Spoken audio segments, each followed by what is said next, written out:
Hello, bienvenue dans cette vidéo. Aujourd'hui, je te parle de mon challenge de 12 jours. Si tu as suivi, si tu n'as pas suivi, ben, je vais t'expliquer. Si tu as suivi, je me suis lancé un challenge de 12 jours pour marcher. Déjà, j'aimerais t'expliquer, je vais vraiment t'expliquer le processus qui s'est passé pour moi, qui m'a mené à faire ce challenge et qui m'a mené à le mener jusqu'au bout. Donc le 1er janvier, je suis allée marcher avec une copine, on a fait une session de décrassage où voilà, la session de décrassage, c'est-à-dire qu'on va un peu plus loin, on marche un peu plus et on s'attaque à des dénivelés un peu plus raides. Et voilà. J'avais fait un post aussi fin décembre pour te parler du sport que je fais du coup parce que moi je fais de la marche. C'est un sport.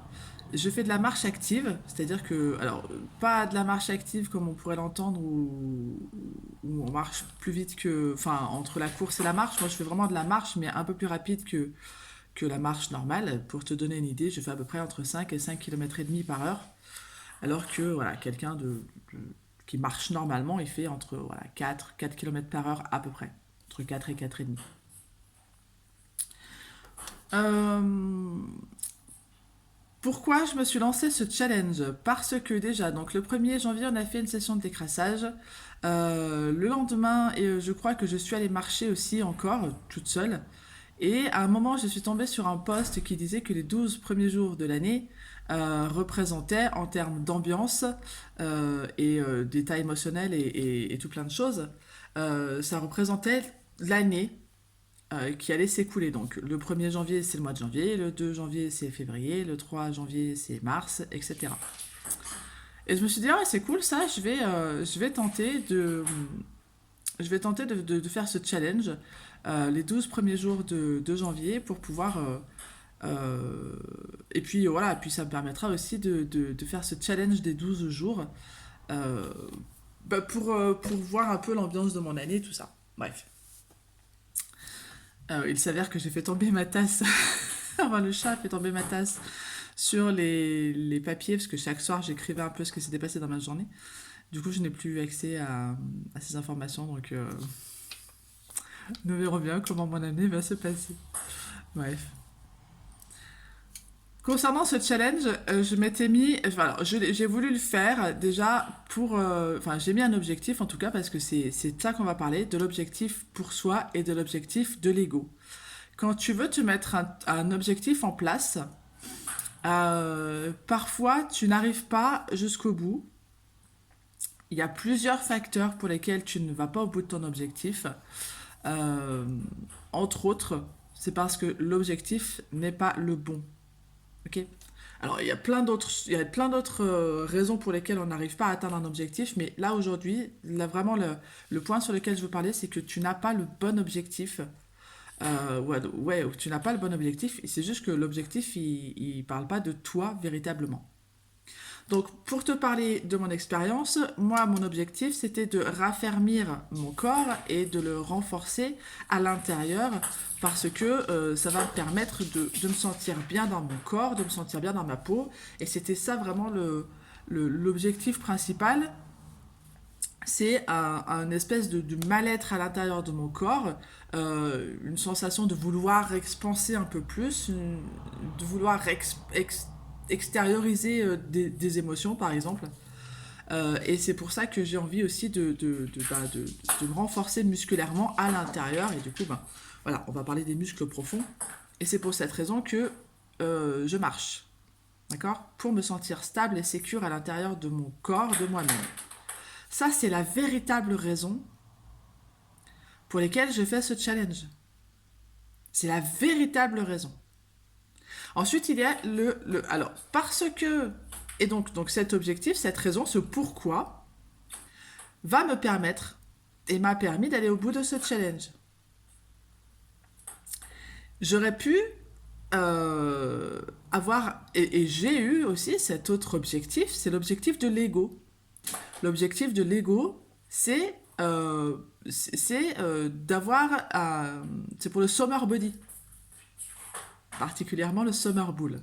Ok. Dans le post que j'avais fait au mois de décembre sur la marche, j'avais dit que je marchais pour avoir le bull de Gilo ou les abdos de Shakira. Mais on s'en fiche en fait de ça. Ça, c'est un objectif d'ego. Parce que en voulant mettre un objectif qui se voit de l'extérieur, c'est pour exactement nourrir une blessure qui fait que je veux qu'on me regarde et je veux qu'on me désire et je veux qu'on me séduise et tout plein de choses. Ok. Ça c'est un objectif d'ego dans ce cas-là évidemment. Du coup, si j'avais voulu ressembler, parce que moi, mon intention, c'est pas de ressembler aux filles dans les magazines. J'ai le corps que j'ai, il me convient parfaitement. Simplement, c'est vraiment à l'intérieur de moi-même que j'ai envie de me renforcer. Je vais pas, voilà. Mais quand même, c'est un objectif, et du coup, cet objectif d'ego, je l'ai mis aussi en plus parce que c'est un objectif fun, parce que je rigole avec ça, parce que c'est pas vraiment sérieux, d'accord? Parce que, évidemment, que en renforçant mes muscles profonds, ça va se voir à l'extérieur à un moment donné. Pas tout de suite, mais à un moment donné, oui. Et je le fais pas uniquement pour qu'on me regarde sur la plage. Parce que moi, ce qui m'intéresse, c'est pas de rencontrer des gens qui vont me regarder physiquement. Moi, ce qui m'intéresse, c'est de regarder des gens qui vont comprendre qui je suis à l'intérieur de moi-même. Et donc, c'est pour ça que ce challenge, je l'ai réussi. Je vais t'expliquer un peu plus comment ça s'est passé. Parce que j'avais un réel objectif et que cet objectif, ce que j'appelle un réel objectif, c'est quelque chose qui est pour moi. Pas pour qu'on me regarde, pas pour qu'on me désire, pas pour qu'on me dise ouais super elle a un boule machin. Ça c'est purement un objectif d'ego. Et si j'avais eu uniquement cet objectif d'ego, je serais peut-être pas arrivée à la fin de mon challenge, ou peut-être que j'y serais arrivée avec de la culpabilité. En me disant, bah, on va pas, je vais pas avoir le boule ou le corps que je veux, du coup on va pas me regarder, du coup on va pas m'aimer, du coup, ok, tranquille. Si j'avais eu que cet objectif d'ego, je n'y serais pas arrivée, très clairement. Et c'est une des raisons pour lesquelles nous n'arrivons pas, ou toi tu n'arrives pas, à atteindre ton objectif, parce que justement, ce n'est pas le bon objectif. Tu n'as pas trouvé le bon objectif, le bon angle. Moi, je veux réellement ressentir à l'intérieur de moi que je suis sécure et que je suis stable et solide. Et ça va m'apporter aussi un peu plus de confiance en moi, un peu plus d'amour pour moi-même et un peu plus d'estime pour moi et tout plein de choses. Évidemment que ça va découler un corps un peu plus sculpté, mais c'est pas l'objectif final. L'objectif final, c'est d'avoir un corps sculpté à l'intérieur de moi. Voilà. Donc ce challenge, je l'ai commencé le 1er janvier sans que ce soit un challenge, donc on est allé marcher des crassés. Le 2 janvier, je suis allée marcher, donc je me suis rendu compte, enfin, je suis tombée sur un post qui disait les 12 jours égale l'année. Et je me suis dit, ouais, c'est cool, je vais me lancer un challenge, je marche 12 jours. Ok. Euh, et comme dans toutes les mises en œuvre d'objectifs, les premiers jours, on est ultra motivé, on est super au taquet et tout. Donc moi, j'ai été motivée le 3, le 4, le 5. Vraiment, je suis contente, je marche vite, je transpire, je gaine. Voilà, je fais des petites sessions de cardio aussi, parce que c'est important. Et le jour six, je suis pas allée. Donc le jour 6, j'y suis pas allée. Et c'est pas pour autant que mon challenge il est pas réalisé. Ce jour 6, j'ai eu deux grosses sessions de coaching, un pour moi et puis un que j'ai fait pour quelqu'un. Émotionnellement, ça a été, voilà, j'étais fatiguée émotionnellement. Énergétiquement, on a travaillé évidemment. Et donc, je n'ai pas trouvé le temps. Même si je l'avais le temps, je n'ai pas trouvé le temps et je n'avais pas accès à l'énergie, j'avais pas assez d'énergie pour me connecter au pourquoi je voulais aller marcher le 6. Et je me suis dit, ok, on a le droit, c'est pas parce que tu vas pas marcher que tu vas pas réussir ton challenge, tu as le droit aussi d'écouter ton corps, tu as le droit de t'écouter. Aujourd'hui, c'est pas possible et c'est pas grave. Et l'essentiel, en fait, là-dedans, et que je veux te faire comprendre, c'est que je n'ai pas culpabilisé. Ça ne met en cause aucunement qui je suis, ça ne remet pas en cause mon challenge, ça ne remet pas en cause ma motivation, ça ne remet pas en cause mon objectif. C'est juste qu'à ce moment-là, j'avais pas l'énergie nécessaire pour me connecter à mon pourquoi. Euh, J'avais pas l'énergie nécessaire pour me mettre en marche pour y aller. Et c'est ok. Ce qui aurait été dommage, et à ce moment-là, et c'est là le point crucial quand on veut atteindre nos objectifs, c'est le moment où on se dit ok, j'y vais pas, je le fais pas, pour X raisons, hein, parce que j'aurais pu très bien euh, trouver l'énergie nécessaire, me reposer, faire de la méditation, je sais pas quoi, pour pour accéder à mon pourquoi et pour aller marcher. Et c'est ce moment crucial où on se dit ok, j'y vais pas, aujourd'hui j'y vais pas, et c'est pas grave, et c'est ok, on n'est pas, voilà, on n'est pas obligé, euh, parce que je me suis écoutée. Par contre, tout le reste de la semaine j'y vais et qu'il est hors de question que je rate un seul jour de plus. Et la psychologie qu'on a à ce moment-là, elle est déterminante. Parce que si au jour 6, tu te dis, ok, bon, j'y vais pas, ok, j'y vais pas, je relâche la pression, euh, on sent bien que bah, au jour 6, la motivation elle est moins là, et tout et tout. Et je me suis écrit une lettre, en fait, en me disant, ok, aujourd'hui je suis pas allée. J'ai la sensation, j'ai le sentiment vraiment de ne pas culpabiliser parce que je me suis écoutée, j'ai écouté mon corps, j'ai écouté mon énergie. Par contre, demain j'y vais. Le 6, le 7, le 8, le 9, le 10, le 11 et le 12, il est hors de question que je n'y aille pas. J'ai écrit une lettre, je me suis écrit une lettre en imaginant que je vous écrivais à vous sur les réseaux, en m'imaginant que j'avais fini mon challenge, en me disant ok, je suis pas allée le jour 6, par contre j'y suis allée tous les autres jours de la semaine. Et j'ai réussi à me reconnecter à mon pourquoi le jour 7 pour pouvoir finir ce challenge. Alors que j'aurais pu largement arrêter au jour 6. Tu comprends? Et le fait d'avoir écrit cette lettre pour dire oh salut les gars, je fais un retour sur comme si c'était arrivé en fait, je fais un retour sur mon challenge et tout, j'ai pas marché le jour 6, je l'ai vraiment axé sur ce jour 6. Par contre je me suis remotivée le jour 7, je me suis reconnectée à mon pourquoi et j'ai fini mon challenge. Et là, dans la dynamique corporelle, le fait d'avoir écrit une lettre que je n'ai pas publiée et que voilà, c'était juste moi pour moi, tout de suite ça a fait. Et en fait, ça m'a permis de me détendre et de me dire c'est pas grave de ne pas y être allé le jour 6. C'est pas grave de ne pas y être allé un jour. Ce qui aurait été grave, c'est que j'arrête ce challenge au jour 6. Maintenant, j'ai continué et chaque jour que j'ai continué ce challenge jusqu'au jour 12, j'avais pas envie d'y aller. Très clairement. Chaque matin, je me levais et j'avais ça en tête et je me disais, ok, aujourd'hui, il faut aller marcher. Aujourd'hui, je vais marcher. Je vais marcher quand? Je cherche le moment où je vais marcher. Ok, je vais marcher à telle heure. Et je suis allée marcher à telle heure. Et chaque matin, je me disais, mais j'y vais quand même. Et c'est là où on a besoin d'avoir une psychologie assez forte pour ne rien lâcher et pour atteindre son challenge. Je me suis mis un challenge court et c'est fait exprès en fait parce que je sais pertinemment que dans ma personnalité, je pourrais pas tenir un challenge long. Parce que, parce que déjà parce que c'est moi, ça me représente moi et uniquement moi. Par contre, je suis capable de me faire des petits challenges dans l'année et de les tenir. Mais faire un challenge long, c'est pas pour moi. Enfin, voilà, c'est pas pour moi. Je suis pas quelqu'un qui va œuvrer dans la durée. Moi, je suis quelqu'un qui va œuvrer tout de suite sur un court temps. Mais bref, euh, c'est pas le sujet. Si tu t'es dit à ce moment-là, en regardant ma vidéo, tu te dis oui, mais en fait, si c'est grave, le jour 6 elle l'a pas fait, le challenge, n'est pas réussi. T'as le droit de le dire.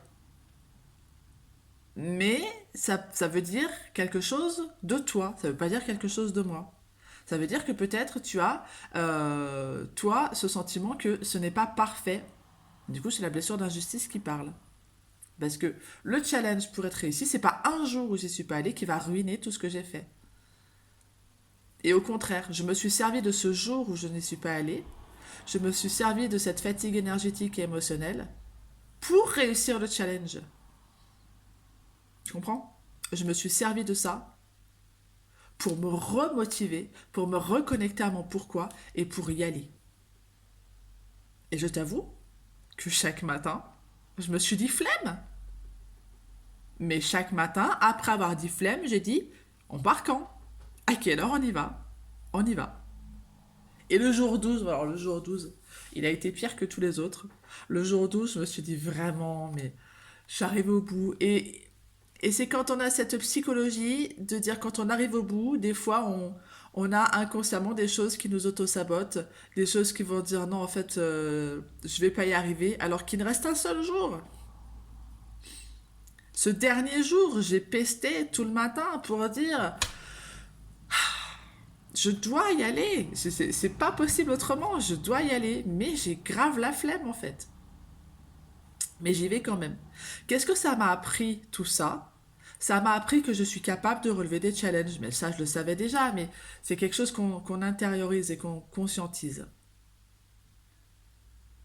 Ça m'a appris que de bouger, de marcher chaque jour, m'a permis d'avoir de l'énergie supplémentaire. C'est-à-dire que le soir, je me couchais, j'étais moins fatiguée que quand je bouge pas.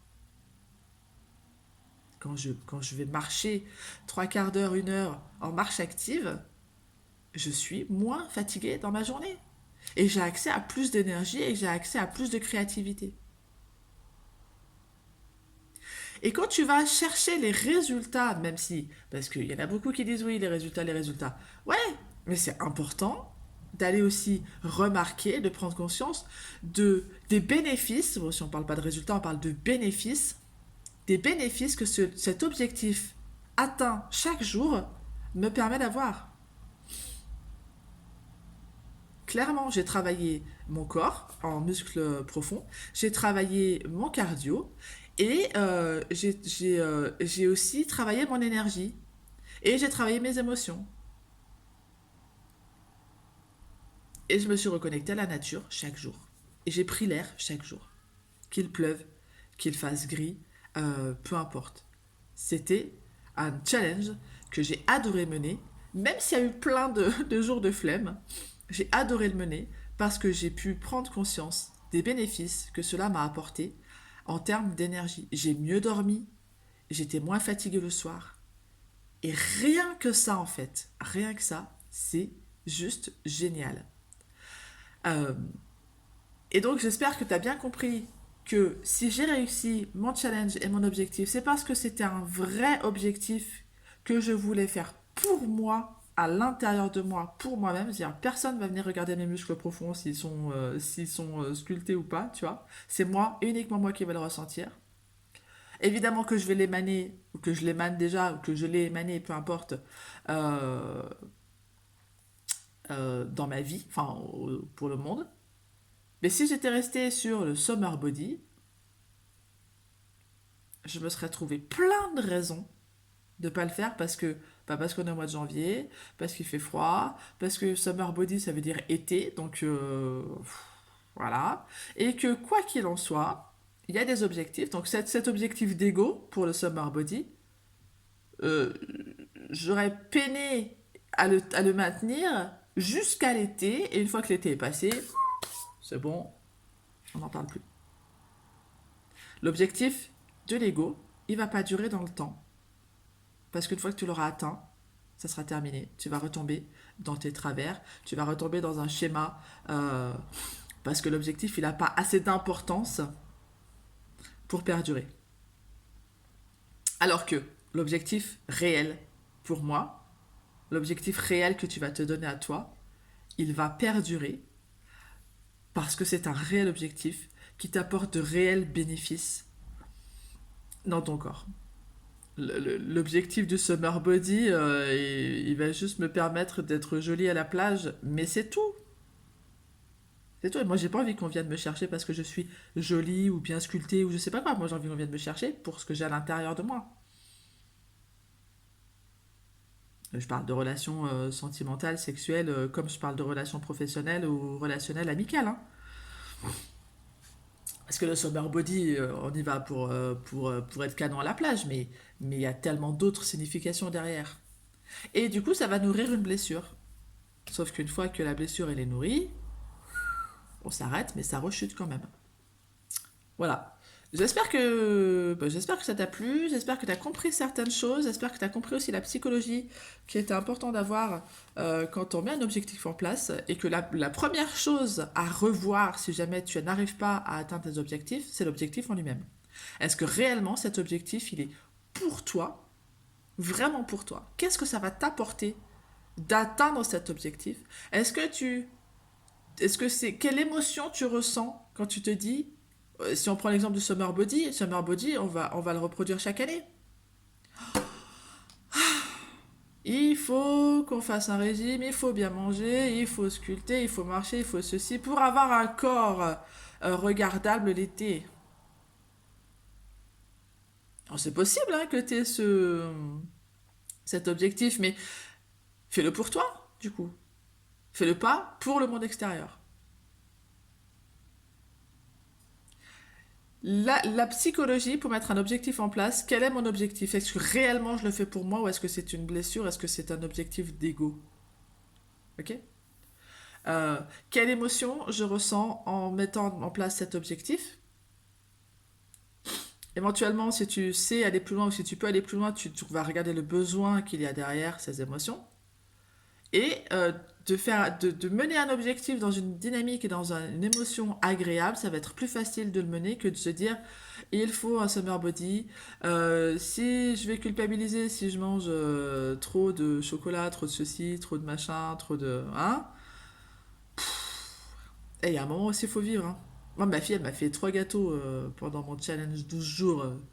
Je les ai dégommés, les gâteaux. Ok. Et j'ai pu aussi regarder, quand j'ai dégommé les gâteaux, j'ai pu regarder que bah, j'en chie un peu plus pour décrasser. Et je me rends compte aussi, voilà, ça permet d'intégrer d'autres choses. Et ben, je vais faire attention maintenant à mon alimentation. Il y a pas, et ok, je vais manger du gâteau parce que la bouffe c'est la vie, mais je vais pas dégommer tout ça en 3 jours et je vais peut-être prendre le temps de manger correctement et sainement. Objectif réel. L'objectif réel, c'est celui que tu fais pour toi, en toi-même, pour toi-même. Euh, et c'est juste le monde extérieur n'a rien à voir avec ton objectif.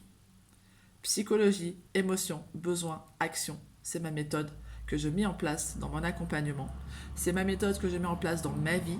Quelle est ma psychologie, quelle émotion je ressens, quel est le besoin derrière et quelles sont les actions que je vais mettre en place pour atteindre cet objectif. Ok. Et ça, c'est un cercle vertueux qu'on va avoir chaque jour. Psychologie, émotion, besoin, action. Et quand on n'arrive pas à se connecter à son pourquoi, on va chercher aussi quelles sont les émotions qu'on ressent. Donc, maintenant que tu sais tout ça, j'espère que j'ai été claire. Si tu souhaites, donc déjà, si le contenu te plaît, si les astuces te plaisent, si tout le contenu que je te mets te plaît de manière générale ou pas, bah, je t'invite à t'abonner, à cliquer sur la cloche pour ne rien rater. Et puis, si tu le souhaites également, on en parle en commentaire. Est-ce que tu arrives à mettre des objectifs en place? Est-ce que tu arrives à les tenir? Et est-ce que tu comprends la différence entre un objectif réel pour toi et un objectif de l'ego? Je t'embrasse et je te dis à bientôt.